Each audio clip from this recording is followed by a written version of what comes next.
Chers amis, bonjour. C'est avec grand plaisir que j'ai la joie de vous retrouver encore une fois dans le cadre du projet Matmidim. Et nous allons étudier aujourd'hui le Sugya de Biur Hametz, le programme du lundi Shiur Aleph. Avant de commencer, je veux dédier ce Shiur, les Nishma de ma mère, Sarah Bat Maroma. Alors, que nous dit la Gemara dans Psachim Traf Aleph? Rabbi Yehuda Omer, En biur chametz el asrefa. Comment fait-on? Donc, le programme du lundi, c'est la suite du programme du dimanche. Et la Gemara, elle amène d'Afraf Aleph Amud Aleph la machloket notre Rabbi Yehuda et Chachamim. Comment doit-on faire le biur chametz? Rabbi Yehuda Omer, Rabbi Yehuda dit En biur chametz el asrefa. On ne peut détruire le chametz que par l'intermédiaire de la srefa, c'est-à-dire de le brûler. On est obligé de brûler le chametz. On ne peut s'en débarrasser que en le brûlant. Qu'en le brûlant. Chachamim omrim af mefarer vezore la roi chomotilayam. Chachamim donne d'autres éventualités. On a d'autres possibilités. On a la possibilité de le prendre, de l'émietter, de le mettre au vent, de le zorer la roi, de le jeter dans le vent, au metilayam, ou alors on a la possibilité aussi de le jeter à la mer. Ça c'est la machloket entre Rabbi Yehuda et Chachamim, machloket connue. Comment peut-on faire le biur? Comme on est posé comme Chachamim. Donc une personne qui n'aurait pas la possibilité de brûler son chametz, il pourrait éventuellement le mettre dans la mer ou le jeter dans les toilettes. Il peut accomplir la mitzvah de biur chametz aussi par cet intermédiaire. Rabbi Yehuda Omer, en biur chametz la srefa. Rabbi Yehuda pense qu'on ne peut faire que par l'intermédiaire de la srefa, de le brûler. Que nous dit dessus Rabbi Ovadia Martenoua? Il nous dit de yalif minotar.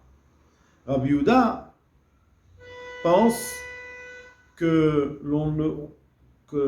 la raison pour laquelle on ne peut faire le biur que par l'intermédiaire de la srefa, c'est parce qu'on apprend de notar. C'est quoi notar? Une personne, elle a amené un korban. Soit un korban toda, un korban shlamim, il y a un délai de consommation. Il ne peut pas le garder pendant une semaine. Prenons l'exemple du korban toda, c'est un jour et une nuit. Là, il a vaillant. Donc, le lendemain, on doit le brûler. Et quelle relation, quel rapport entre le notar et le chametz? Rabbi Ovadia Martenoura nous dit d'Asur Bana, il y a un interdit de profiter, on ne peut pas l'utiliser pour n'importe quel profit. Ve'anush karet, et aussi celui qui le consomme, il a la onesh, la punition de karet, d'être tranché, que chametz comme le chametz. Donc, Rabbi Yehuda nous dit de même qu'on l'a vu dans le din de notar, que ce sont les mêmes halachot, c'est-à-dire qu'il y a un interdit de profiter et il y a le onesh de karet, il y a la punition de karet, et on doit le brûler. Alors le chametz aussi, qui a les mêmes éléments, la surbana, on n'a pas le droit d'en profiter. Ve'onesh karet aussi, celui qui consomme du chametz, il a la punition de karet, de retrancher du Ham Israël. Dans ce cas-là, on doit faire la même chose que le notar, c'est-à-dire le brûler. Ça c'est le Mekor, c'est la source de Rabbi Yehuda. Rabbi Yehuda apprend du din de notar qu'on doit brûler, qu'on est obligé de brûler, de s'en débarrasser par l'intermédiaire de la srefa, en le brûlant. Ou mitzvato besrefa, velo bedavar acher. Termine le Rabbi Ovadia maintenant, dit la mitzvah, c'est de le brûler et pas d'en faire autre chose. Maintenant, que pense Rabbanan? Rabbanan, non, ils ne sont pas d'accord avec Rabbi Yehuda. Continue Rabbi Ovadia Martenoura nous dit, ve Rabbanan lo yalfei mitachamim n'apprennent pas cette halakha du din de notar, du korban qui a passé son temps, son délai de consommation. Pourquoi? Il nous dit Chelef shel shor niskal yochiach. Alors qu'est-ce que c'est shor niskal? On a un taureau qui a tué.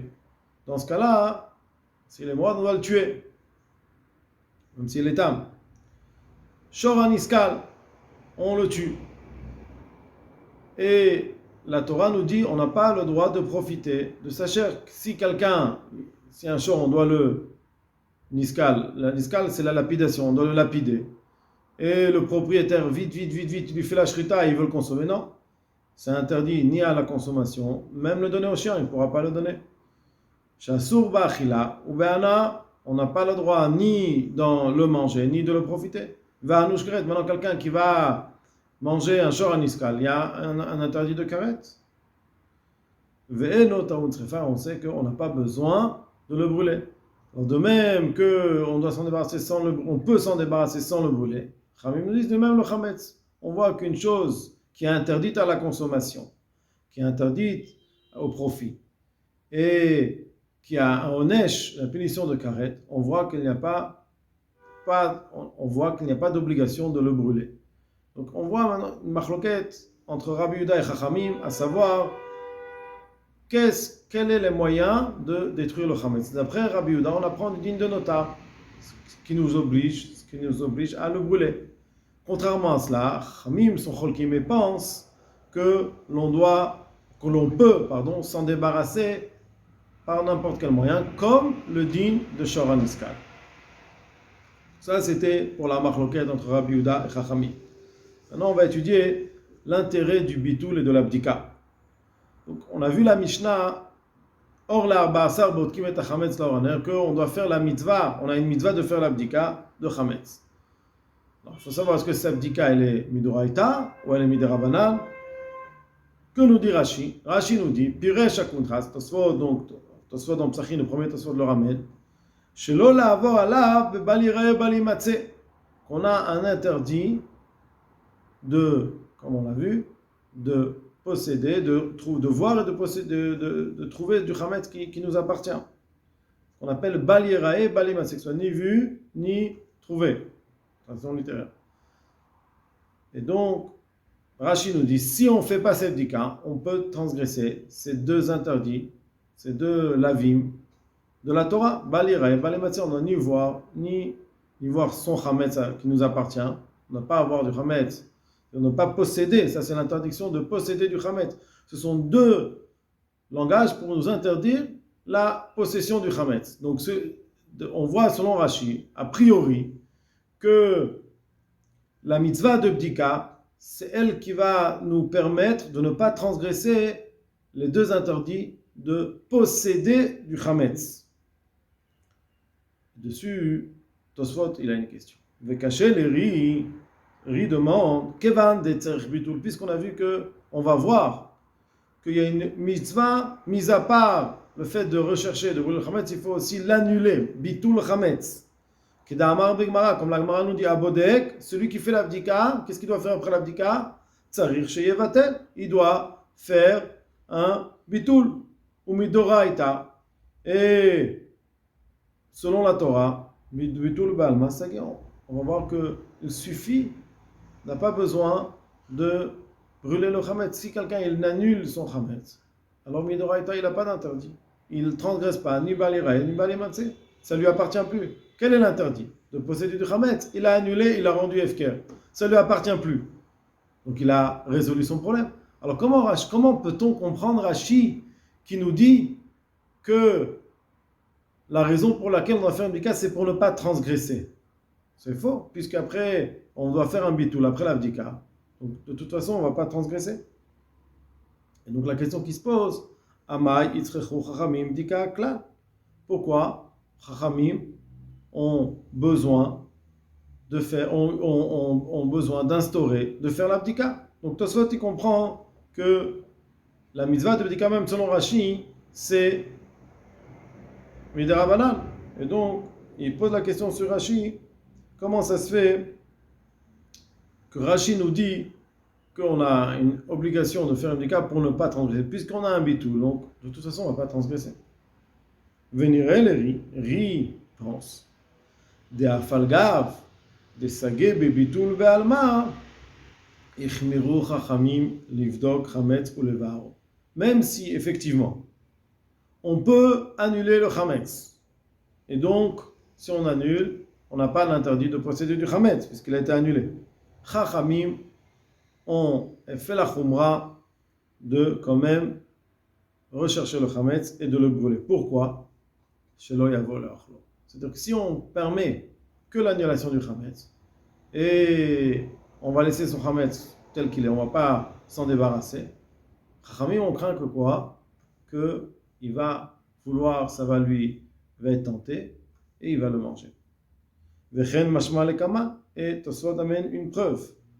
Debaer Ravad pose comme question Kikar bishme kora. Si on a trouvé une miche de pain dans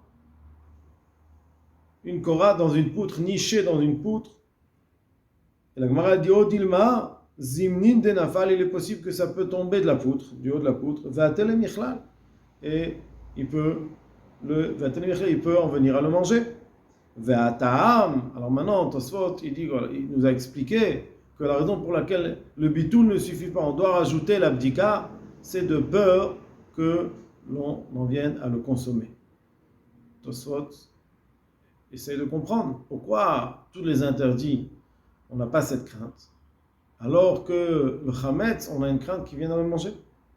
La raison pour laquelle Chachamim ont été machmir de le brûler, mis à part le bitoul,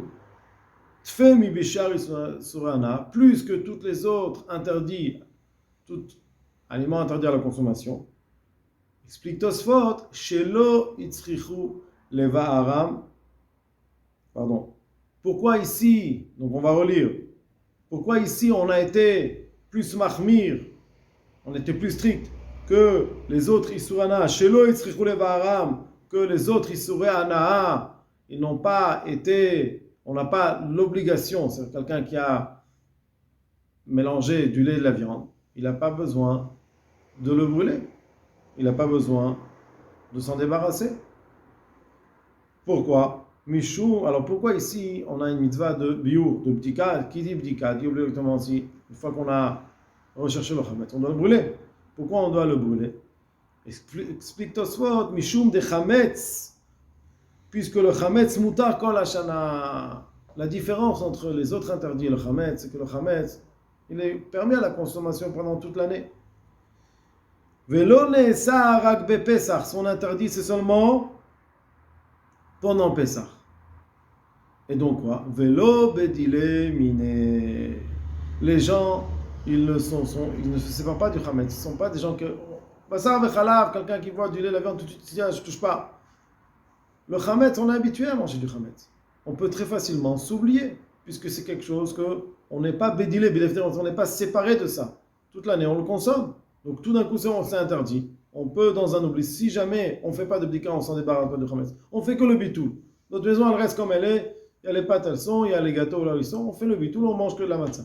Dans ce cas-là, on peut très bien avoir un oubli et consommer le chametz. Puisque ce n'est pas une chose à laquelle on a l'habitude de l'interdire. Que d'amar le kaman, comme la Gemara dit le plus loin. Velo dami le basar vechalav, ça ne ressemble pas à l'interdit d'un mélange du lait et de la viande, ou alors, or là, c'est que les 3 premières années de l'arbre, les fruits sont interdits à la consommation. Dès qu'il a akeren, si on a mélangé, on a fait des mélanges de greffe entre le blé et la vigne, shisuram noeg isurolam, ces interdits-là, ce sont des interdits qui sont à vie. Donc dans ce cas-là, on n'a pas cette crainte-là. Donc c'est vrai que si quelqu'un il a devant lui une orla, il n'a pas de mitzvah de brûler. Il ne doit pas le consommer, mais il n'a pas une mitzvah. Alors que le chametz, chamim, se sont souciés de peur à ce qu'on vienne à le consommer, puisque l'obédi les miné, puisque les gens ne sont pas séparés du chametz. Donc chamim, on craint qu'ils viennent le consommer. Le nazir namir, Tosfot continue le nazir. On sait que le nazir, il n'a pas le droit de consommer tout ce qui provient du raisin, de la vigne. Et on sait pourtant que quelqu'un qui a un nazir, quelqu'un qui est nazir, il a des raisins, il n'a pas de mitzvah de bio. Pourquoi? Quelle différence? Son interdit, il est permis aux autres personnes, puisque son interdit, il est permis aux autres personnes, on n'a pas obligé à le brûler. Ça, c'est la première explication pour laquelle Chachamim, ils ont été mahmir dans le Issour de Chametz, plus que dans les autres interdits. Inami, deuxième explication. Sha'ane Chametz est différent le Chametz, Shichmira bo Torah, que la Torah, elle était plus stricte. Pourquoi? Parce que, contrairement aux autres interdits, que ce soit Bassar, Chalav, il n'y a pas de problème de balira et balimatzi, il n'y a pas un interdit de posséder des autres interdits. Par contre, le Chametz, la Torah l'a dit balira et balimatzi, deux interdits pour nous dire que tu n'as pas le droit de posséder du Chametz. Dans ce cas-là, Ichmiru Chachamim, puisque Chachamim ont vu que pour la Torah c'était tellement strict, il y a un interdit spécial dans cet interdit. Le balira est de la vie.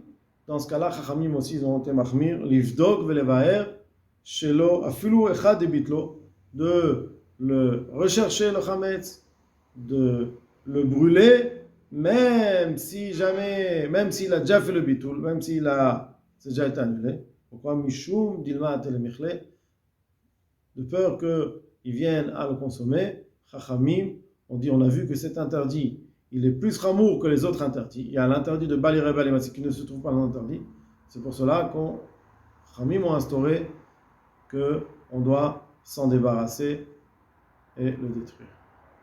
Je souhaite à tout le monde Be'atzlacha. Donc, si on veut résumer ce qu'on a vu, Rashi, il ramène que la mitzvah de Bdika, elle est pour ne pas enfreindre le Issour de Bali Revaï Matzeh. Tosfot ne comprend pas. Il dit pourquoi c'est un Minatora, c'est que Midarabanan, puisque on a la mitzvah de Bitul, de l'annulation du Chametz. Et cette mitzvah d'annulation du Chametz, elle permet à ce que l'on n'enfreinde pas l'interdit de Baliré, c'est l'interdit de posséder du Chametz. Donc pourquoi on doit faire une Bdika? Tosfot nous dit, la raison elle est que Chachamim, ils ont instauré pour ne pas qu'on en vienne à le manger. Et la question qui se pose, pourquoi cet interdit plus que les autres? Tosfot nous donne deux explications. Première explication, Chametz lo bedile. Le Chametz, ce n'est pas quelque chose qu'on a l'habitude d'interdire. Toute l'année, on le consomme, donc on peut dans un oubli facilement penser que c'est permis. Contrairement aux autres interdits qui sont interdits pendant tout le temps, toute l'année. Donc, Bedilein, chez les gens, ils savent que c'est interdit, ils savent que c'est pas consommable. Deuxième explication, puisque Chachamim ont vu que pour l'interdit du Chametz, c'est un interdit aussi de balire, balimatze, de le posséder. Chachamim aussi ont été mahmir, ont fait une khumra, ils ont instauré qu'on doit pas seulement l'annuler, mais aussi s'en débarrasser pour que on ne vienne pas à le manger. Ça, c'était le sikoum du Tosfot. Je souhaite à tout le monde Be'atzlacha.